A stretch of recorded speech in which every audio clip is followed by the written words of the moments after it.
আজকে সকালের এই অবস্থাটা দেখার জন্য মোটেই প্রস্তুত ছিলাম না। তো সকালে উঠে রীতিমতো খামারে গিয়ে আমি পুরোই অবাক। তো চলুন কি হয়েছে শুরু করা যাক।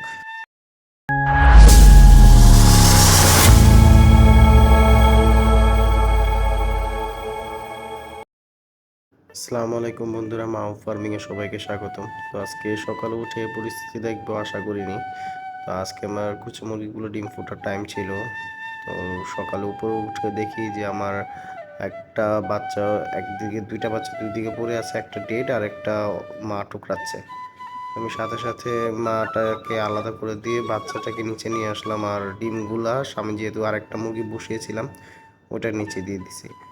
আর ওর জন্য এই যে দেখুন, বক্স, লাইট হোল্ডার যা যা লাগে যাবতীয় তাপ দেওয়ার জন্য, যেহেতু মার নিচে নেই, মার নিচে এখন তাপ পাবে না, আলাদা করে তাপ দিতে হবে। এখন বাকি ডিমগুলো আমার এখনও ফোটা বাকি, ওগুলো ফুটলে ট্রাই করব পাশের মুরগিটা যদি নেয় তাহলে ওটার মধ্যে দেওয়ার, কিন্তু তার আগ পর্যন্ত তোকে হিট দিতে হবে।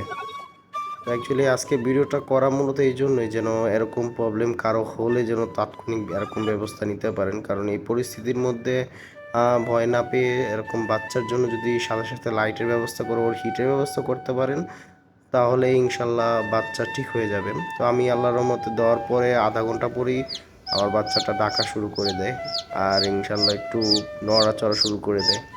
তো সবাই দোয়া করবেন যেন ওকে আমি সুস্থ সবল রাখতে পারি, টিকাতে পারি বাচ্চাটাকে, কারণ শখের জিনিস মারা গেলে খুবই খারাপ লাগে। তো দোয়া করবেন সবাই, দেখা হবে নেক্সট ভিডিওতে। আসসালামু আলাইকুম।